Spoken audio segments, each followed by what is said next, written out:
Yes, ladies and gentlemen, let's get this party started.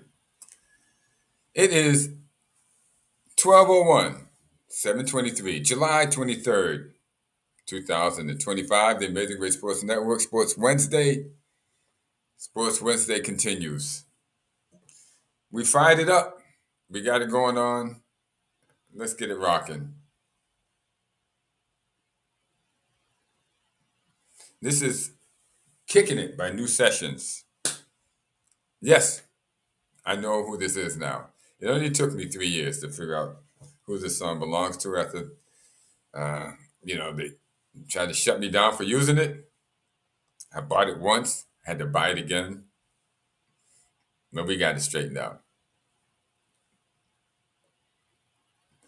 All right, it is 12 a.m. or 12:02 at this time, and I think it's time for prayer. Now, I did prayer. We're using prayers for victory in spiritual warfare. That's what we're using. And when gosh, we got this echo. Let's get this thing right up here so you can hear me. How about that? Just bring the mic in, so it's just not echoing all over the place like I'm in the tunnel or in the bathroom. We don't have that echoing. We have direct microphone contact. Now, as I said, prayers for spiritual victory, and I went through this one, victory in marriage, but it is so good because with I say victory in marriage, but we're talking about victory in relationships, which is probably for most people, 90% of the people, the most important thing that's going to happen in their life is going to be their victory in the relationship or not. That's right. It's going to affect you. Your victory in your relationship and maybe relationships, but you want to have as few as possible, and you want to be victorious in that relationship. The most important one, so that it goes and enriches you in your life, does not affect you negatively. And we have all kinds of things that affect people negatively. Of course, we have the old things of alcohol and drugs and sex, those things.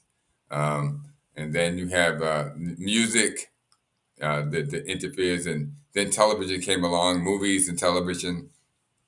Now we have video streams and video games. We have a bunch of things that affect people negatively in their relationship.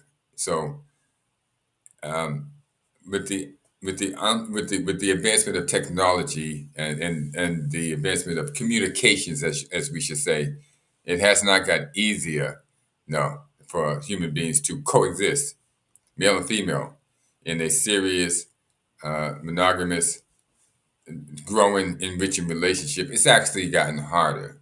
You're gonna have to turn off a lot of these things if you want this to go correctly. But I found this so interesting that I wanted to repeat it. So we're going to start all over again. It is July 23rd, Victory in Marriage. And let's just start this. And so that you can use it to your benefit. We want it all to work. That's what we want. Where are we? Okay. Yeah, here we go. Our prayer. God created marriage with a purpose. Okay. A purpose in mind. And that purpose was to create a spiritual kingdom. Okay. A kingdom marriage successfully merges mission with emotion. Far too often, couples don't know or lose sight that marriage or a relationship has a purpose. That purpose, we'll get to that. But when the initial excitement fades, they think the relationship is over. The disappointment leads to complaining and conflict. Know that the Lord has brought the two of you together in order to reflect his image on earth. That is your purpose. You are to reflect his image on earth and his purpose. Okay? In the most holistic manner possible. Your purpose in a relationship is not for sex or not for happiness or some of the other things that come with the relationship. Your purpose is to advance God's heavenly authority and his rule on earth through your spheres of influence. You're supposed to use your influence over your family and friends in order to spread his heavenly authority. That is your purpose. That is our purpose in relationships. It's not necessarily the moon, the sun, and the sky, or all the emotional things that they say come with the relationship.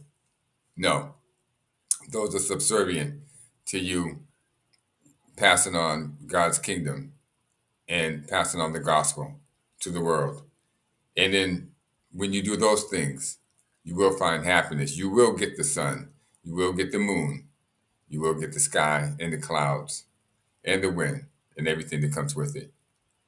You will find out that life is beautiful. Okay, so victory in marriage. That's the first part of it, and we will do a second part, victory in marriage, on Saturday on WEZE Radio, and that will be putting on the belt of truth. Yes, putting on the belt of truth in prayers for victory in spiritual warfare, chapter 5, victory in marriage. All right, listen, you don't have to take my word for it. You can go get the book yourself. Just go get the book yourself and learn what it takes in order to be successful. I mean successful uh, financially, socially, in every endeavor that you endeavor to be successful in. Once you get the fundamental principles of Christianity down, the success is right around the corner. You'll get it. Do not worry. Just go ahead and get it done. And with that, we're going to move on to happy birthday. And today's happy birthday has to do with, well, one Terry Glenn. Now, many of you don't know Terry Glenn. You might know him, you might not. But you would know him if he was, if you were a New England Patriots fan. Not that he was here during the championship years. He was here from 1994 to 2001. He was actually here, but he got traded away. I think I think the 2000 season. So I don't think he made it 2001. I think he got traded away 2000. So the next year is when they won, but he was not around for that. He was not here during the Tom Brady years, unfortunately for him, because if he had been, he would have reaped the benefits. I tell you, Tom Brady was a better quarterback than Drew Bledsoe, and Terry Glenn thrived under Drew Bledsoe, which means he would have just ran away with it all if he had Tom Brady, as his quarterback. Troy Brown. Troy Brown reaped the benefits of having Tom Brady as his quarterback. Troy Brown was never even mentioned. Okay, he was an afterthought between Terry Glenn and whoever they had when Drew Bledsoe was here, and Troy Brown couldn't get on the field. Basically, he could get on, but he was always second and third. When Tom Brady came and became the starting quarterback, he picked out Troy Brown over everybody else because Troy Brown was always going to run the perfect route, and he was always going to be there, and he was going to catch the ball. Now, you take Troy Brown and you add a couple of speed burners and even better hands, and that's what you would have with Terry Glenn. Okay, so that would have happened if Terry Glenn had been here during the Tom Brady years, but it didn't. And there's some things we want to go over with Terry Glenn because he was a very important part. He was a very important part of the Patriots' early years with Parcells, Carroll, and Bill Belichick. So Tyree Glenn was born June 23rd, 1974 in Columbus, Ohio. He attended Brookhaven High School, where he participated in football, basketball, track, and tennis. Terry was an AAA state champion in the 110 hurdles and the 330 hurdles. And he didn't play organized football until his sophomore year. Then he became a two-way player at wide receiver and cornerback, while returning kicks also. As a senior, he was the team's co-captain, He registered 14 receptions for 416 yards. That's a 30-yard average. 30-yard average with 4 touchdowns. And he received second team all district honors. After high school, Terry Glenn did not receive any offers to attend college. No, they weren't enamored by him. So that's where he was stuck. He was stuck right there. But as fate would have it, Terry Glenn did not give up. No. Terry Glenn walked on. Listen to this story. Okay.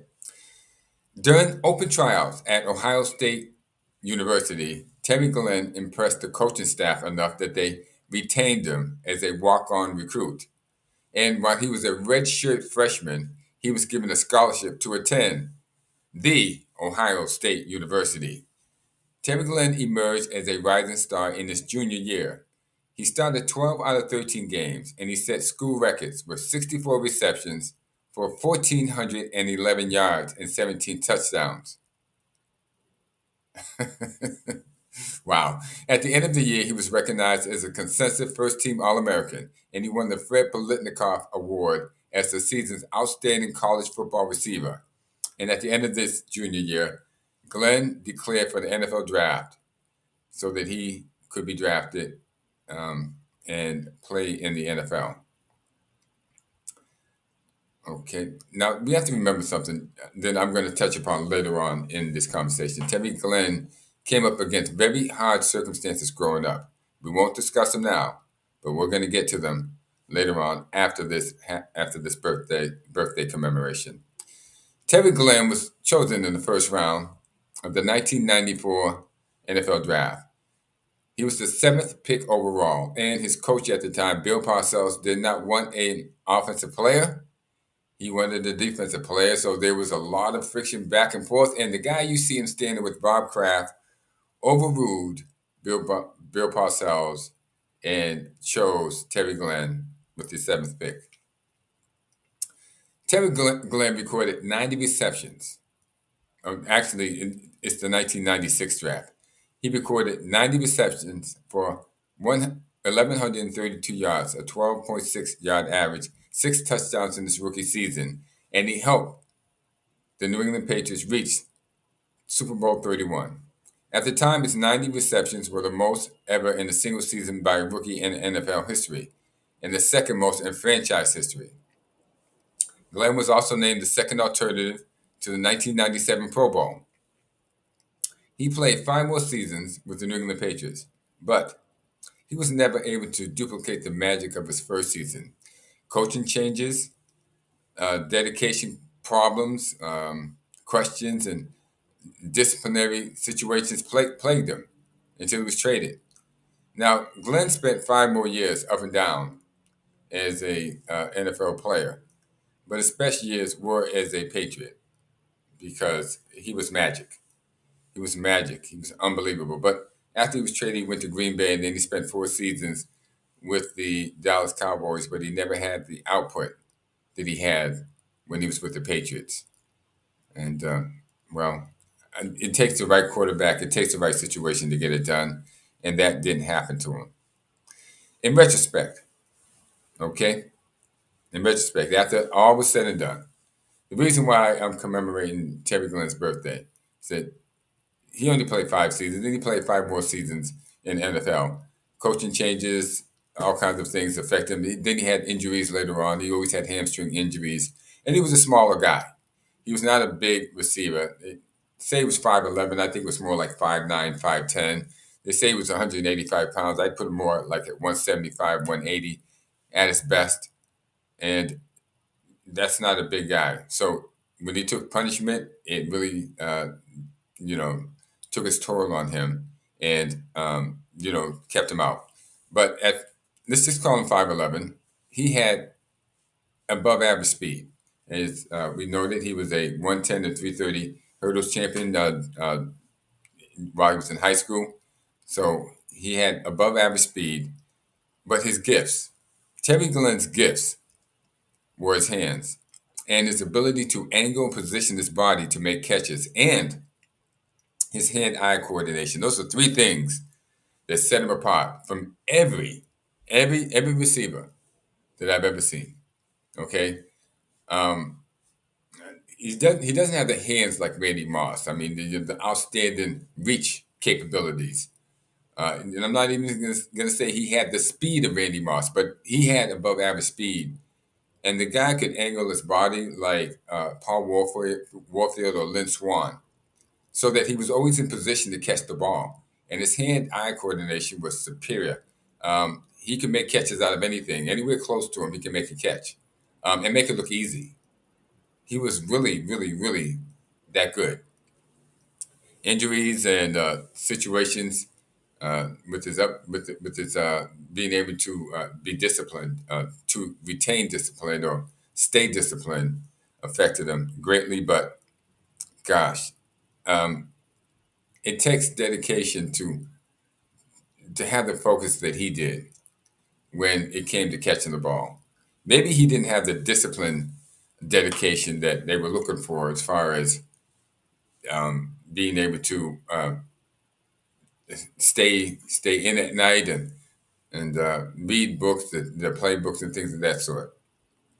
But he had a focus. He had a talent. He was able to focus. He was able to focus when he was on the field. And this guy was one of the unbelievable talents of the NFL. Um, you had to be there. You had to see him to believe it. So, with that, I emotionally say happy birthday, happy posthumous birthday to a guy who was a joy to watch and a threat to play against. One Tyree, one Tyree Glenn. Thank you for the memories. Thank you. Okay, that's an emotional go through to say that for Terry Glenn because he died very, very early. And we're going to touch upon that later on. Right now, let's move on to the Red Sox. Yes, the Red Sox. The Red Sox, before the All Star break, they had won 10 games in a row. And I believe 13 of the last 15 and like 14 of the last 17. I mean, they were on a roll. And I think this happened again last year and the year before. And is my guest, Kyle Sakara of the New England Free Jacks, the world champion New England Free Jacks rugby team, pointed out, yes, the Red Sox, yeah, they look good. They look good right now. They look fantastic. But what's going on? As soon as that happens, they lose. Yeah. I have a chat here that says, where would I rate Terry Glenn among the most underrated receivers of his day? I'd rank him number one. Number one.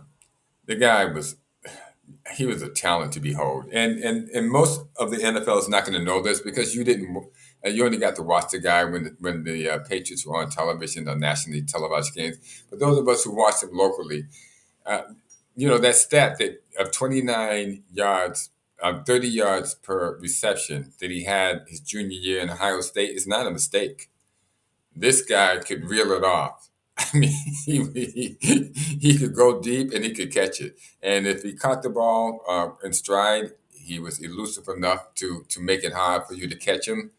And he would make number one of my underrated receivers. They were plenty bigger, stronger, faster, but I would love to see Terry Glenn on the team. Um, you know, doing the slot receiver. The Wes Welker. He was trying to do the slot receiver before the slot receiver came. But doing the Wes Welker and the Julian Edelman. I mean, at that position, he's faster. He's got better hands than both of those guys. It would have been a joy to watch. Um, Let me see. Happy birthday. Yes, happy birthday to Mr. Mr. I'm reading off my chat. So, okay, now back to baseball. Back to baseball. Back to the picture you see there. Okay. Yeah, the Red Sox have lost, well, since the All Star game, when they won 10 in a row, they have lost four of the last five. Four of the last five. That's terrible. I mean, you go in red hot and you come in and you're not even lukewarm. You're just terrible. And they might get swept today. They might lose. At the very best, they're going to come out winning 2 of the last 6. At the worst, it's going to be lost 5 of the last 6. And I'm showing this guy's picture here because, well, you know what, I hold Cora responsible. Um, they can never seem to get over the hump. They're 6 games behind the division leader Toronto Blue Jays, and they're out of the wild card position now entirely. Yes, ladies and gentlemen, just like that. In 5 games since the All Star break, the thrill is gone. The thrill is gone. Now, we have to admit, they played the Chicago Cubs, who lead their division, and they lost 2 out of 3 to them. Then they're currently playing the division leading Philadelphia Phillies, and they've lost 2 to them. Could be 3 by today. But if you want to be part of the big boys club, you have to beat the big boys. You can't rub shoulders with these guys if you can't beat them. If they're beating you all the time, then you're not part of the club. You're not one of them. So you can't be one of those guys unless you can be one of those guys. And so far, they're not one of those guys. 103 games into the season, they can't beat the big boys. They can beat up on bad teams, but they can't beat the big boys. So I think what I'm trying to say is it time to sell or is it time to buy? Is it time to buy or sell? Is it time to invest more in this team or is it time to sell off the assets? Now, before I answer that question, I just want everyone to know that Rafael Devers played first base last night for the San Francisco Giants, and he had 2 hits and an RBI to help them win. And now that you know that fact, I say sell. I say this because I don't think this team has a chance of winning anything, which means winning everything, as long as Alex Cora is the manager. And I know, they won in 2018 with them. But that was then. And when they won 10 in a row, they looked fantastic. Even when Cole was fiddling and diddling with placing people in,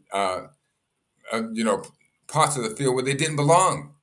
Okay, sticking Rafaela at second base and what, and juggling who's out in the outfield. Why? For no reason at all. He's just doing this. Okay, but now that he's doing it and they're losing, it doesn't look very well. So I think sell. Cora cannot stop tinkering. He cannot leave well enough alone. Gosh, I mean, and I blame him. The reason why I brought up the Rafael Devers things because I blame him for Rafael Devers losing. Here's a guy who speaks Spanish, and yet Rafael Devers never seemed to be able to read the temperature of the room. Here's a guy who's supposed to counsel, guide, communicate with Rafael Devers, and Devers seemed to be oblivious to the fact that he might want to pick up a glove. Now the guy's doing it out in San Francisco.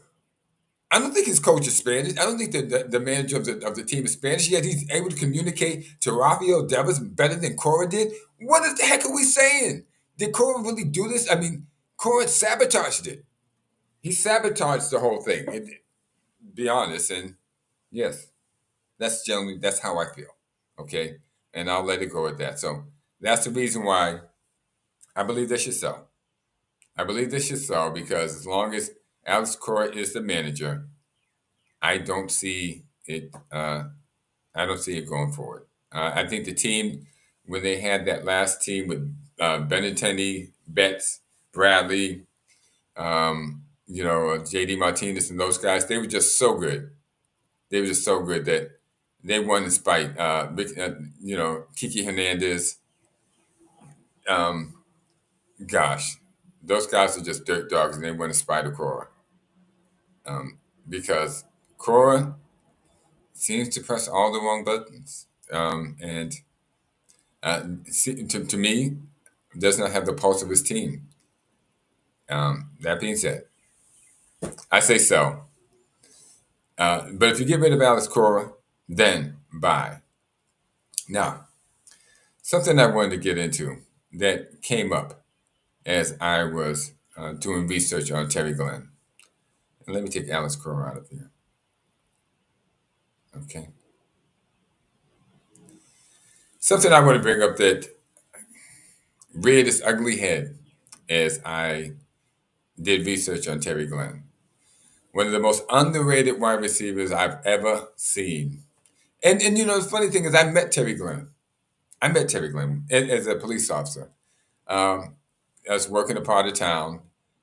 It's a neighborhood part of town. It wasn't the downtown district where you got all the high flying stores and you know the trendy retail outlets. It was a neighborhood part of town, and I believe it was a Ferrari or a Porsche was driving through one of the main thoroughfares of where I was patrolling, and it was a yellow car, nice bright yellow. I mean, you couldn't miss it. It was a fine sunny day. Say, it might have been July, August, and you know, the music he was playing was so loud, and the lyrics that were coming for it were not uh, conducive to young kids to hear. Now I didn't know who he was.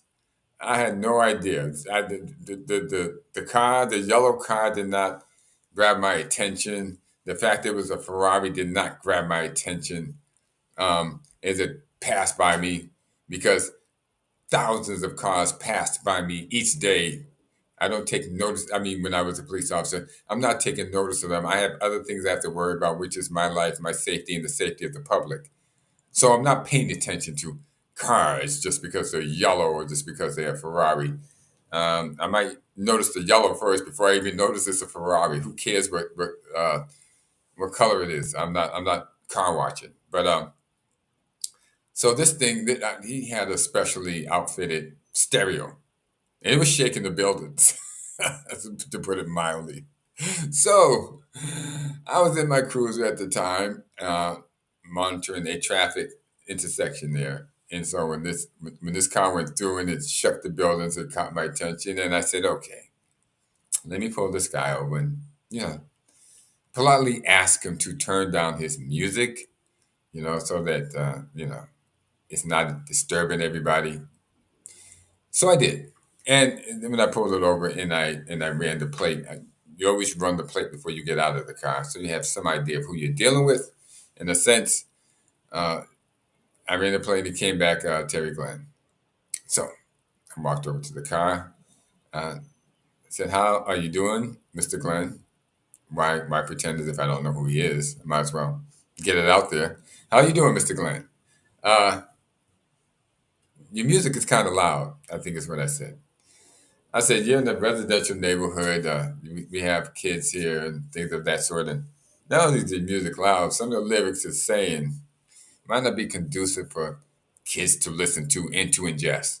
So, would you mind turning down your music as you go through the neighborhood? Now that you're passing out, and he was about to pass right out of the neighborhood into another town, they would have really pulled him over there. But I said, as you're in, the neighborhood, just think about um, the image you're trying to portray and what you're trying to give to the kids. And he was the nicest guy. And you always hear people say this, but really he was. He apologized. He said, "I'm sorry, I wasn't really thinking." And this is toward the latter stages of his stay here in New England when he was having injuries and conflict with management and coaching. So I bet he had a lot on his mind, but I'm sure the music wasn't helping. But he was really a nice guy, and I was struck by how small he was. I mean, like I said, he maybe 5'10" at the most, and not a big guy at all to be a football player. And he drove off and he took care of his life. And it wasn't too long after that he was released from the Patriots, traded away. Okay. So we see these things in life. And when it comes to sports figures, okay, um, the hard knock life has always been the essence of sports figures. For instance, Jack Dempsey, he came from of a family so poor that he left them to go work in the mines of Colorado. I don't know what they were mining in Colorado. It was ore, something, whatever the case may be. But those are some of the worst conditions known to man. And you leave your family to go work there because your family's so poor they need money and you have to help out any way you can. Babe Ruth's, Babe Ruth's parents, okay, they found him so uncontrollable that they placed him in an orphanage. They took the kid and said, listen, we want you, this orphanage, to take this kid. Because where we're growing up, the slums of Baltimore are so bad that we don't think this kid's going to last very long. Okay, he's going to end up in prison or something. So they stuck him in it's kind of an orphanage. They called it a boys' home, where they take wayward boys and they straighten them out. Okay, teach them that a life of crime or a life of degeneracy is not going to work. Okay, Johnny Unitas' his father. Okay, he died early in his life. I think he was a preteen, and he left basically Johnny to start working early so that he could support his mother and his brother. There were two of them. He had a brother and his mother. So his mother was working, and he had to quit school, I believe, to start working in order to support his family. So the hard knocks have always been there. And the hard knocks used to be for blacks, for black athletes.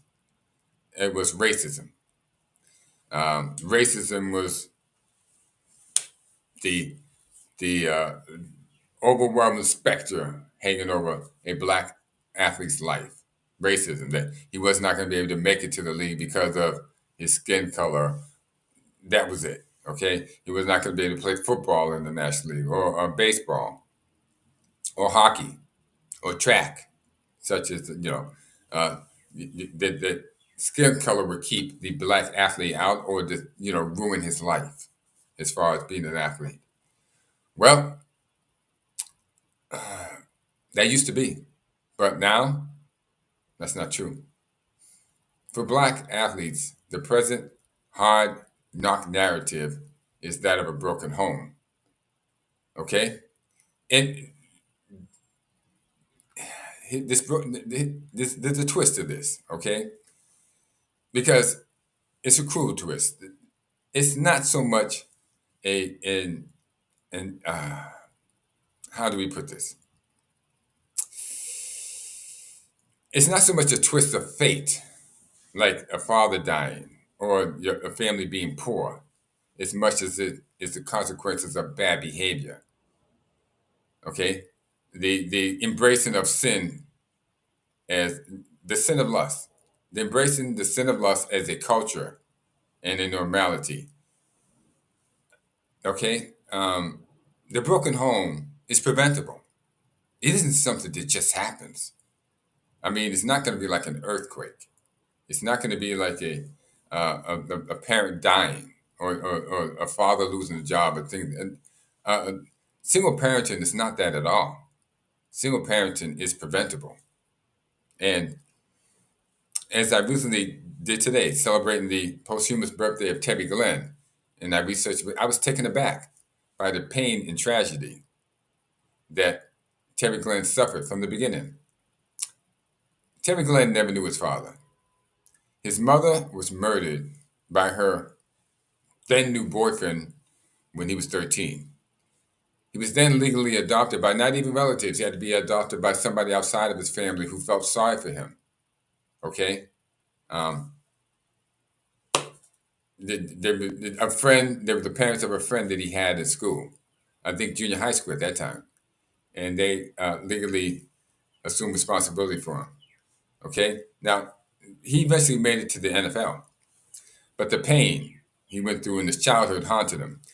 He became addicted to alcohol and drugs, and he suffered multiple relapses until his early death at 43. The hard knock plight of the American black athlete revolves around broken homes, and it is horrific.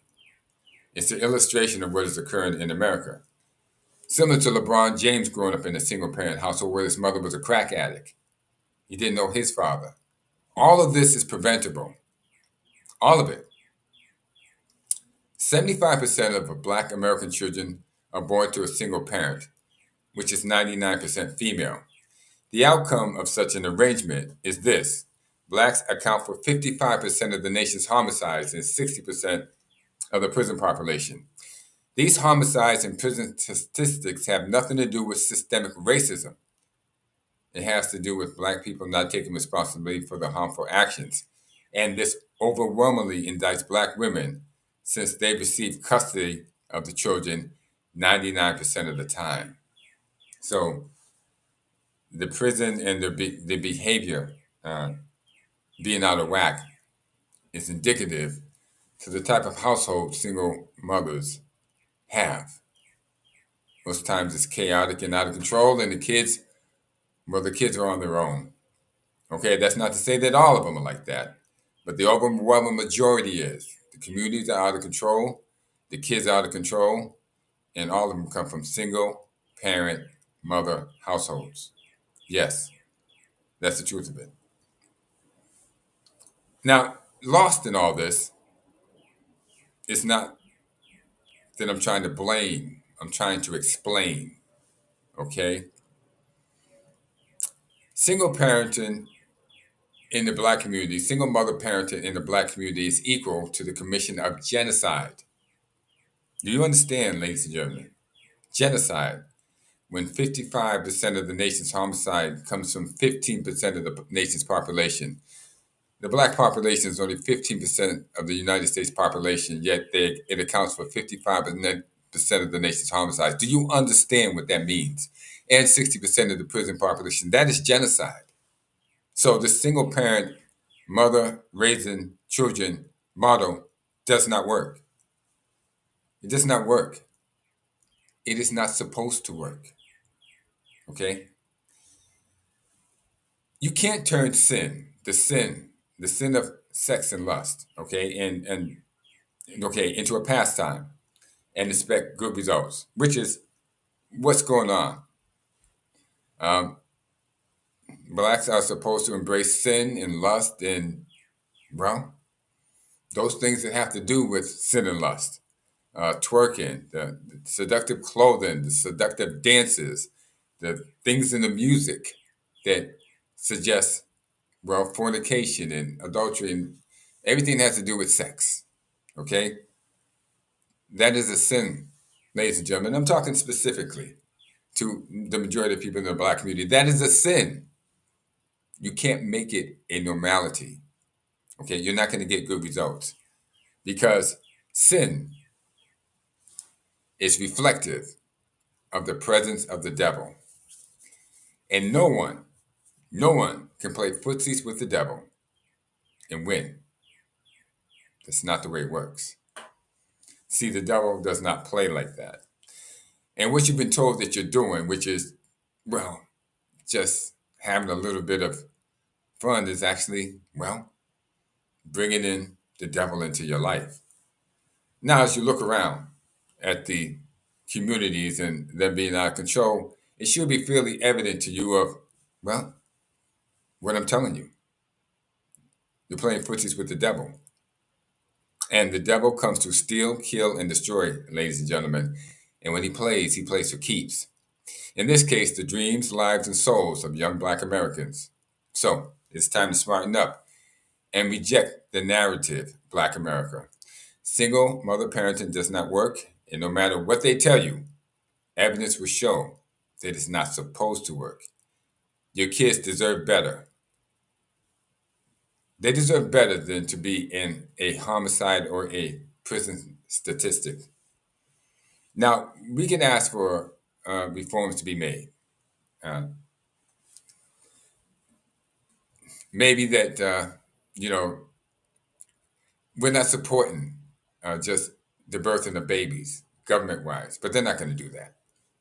No, the government is invested in Black people making babies out of wedlock. They have laws to support it, okay? They give away programs and money and free food and free money to keep it going.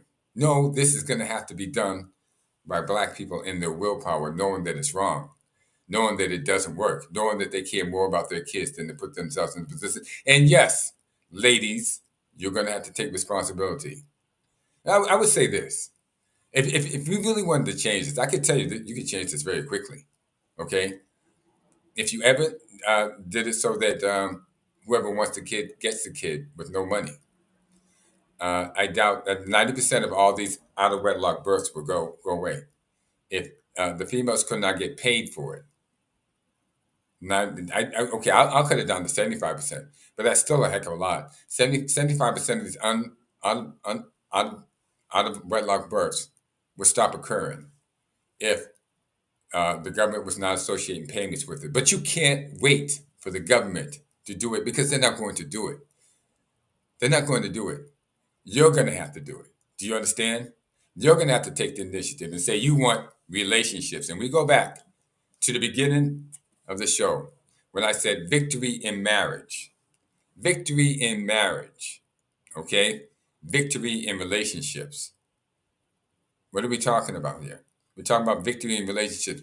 God created relationships slash marriage or marriage slash relationships with a purpose in mind to create a spiritual kingdom, ladies and gentlemen. A kingdom marriage slash relationship successfully merges emotion with purpose. Far too often, couples do not know or they lose sight that marriage has a purpose. Then, when the initial excitement fades, they think the relationship is over.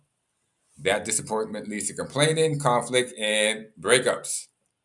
But know this, that the Lord has brought the two of you together in order to reflect his image on earth in the most holistic manner possible. The advancing of his heavenly kingdom and authority and his rule on earth through you and your spouse, your mate, the person you have in a relationship. Heavenly authority and his rule on earth through you. That is your mission. That is your purpose. That is why you have been brought together. And that's what you should be seeking to do in a relationship is to combine that. More than anything else, that's going to bring you happiness. It will bring you kids. It will bring you happiness. It will bring you joy. It will bring you the sun, the moon, and the stars, and all the money that you want. Just that. But no, understand this. Know this, that the way they had it set up now, what is happening in the black community is supposed to happen. There are no free lunches. When they say they're going to give you something free, they're going to require something. And what they're requiring right now is your firstborn, and your secondborn, and your thirdborn. Smarten up. Smarten up. And with that, I'm out of here. Can I leave on a good note? This is a good note. I'm leaving on a good note. Let's see what we have for chats here. Anybody say anything? Never miss a moment after a long time. Bada boom. Getting worked over by the Cubs after the break is bad, but now they got the Phillies and the Dodgers, and yikes, the season is slipping fast. Yes, that's right. Thank you for noticing that, and I agree with you. The season is slipping fast, and if they lose tonight and then they go to the Dodgers and lose those three, well, it's time to sell. Time to sell. Time to get moving, because yeah, you can beat the bad teams, but you're not going to be able to beat the good teams. So why even go all the way to the end just to find out what you already know? Ladies and gentlemen, it's been my pleasure. It's been my pleasure. And, what I say I'm trying to alleviate situations where I see there's a problem. So I'm not saying anything to hurt anyone's feelings. I'm saying what I'm saying to wake people up and to get them to thinking they have to take this upon themselves.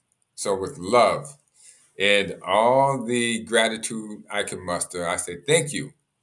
Thank you for tuning in and being part of the show. Remember now, and you can chat, and you can call in on Saturdays, 844-249-5247, WEZE Radio at 9 a.m. Give us a call. Let us know what you think. And that's the most important part of the show. What you think is the most important part. Not what I think, what you think. It's been my pleasure, and I will see you. Have a good day. Have a good weekend, and I will talk to you soon.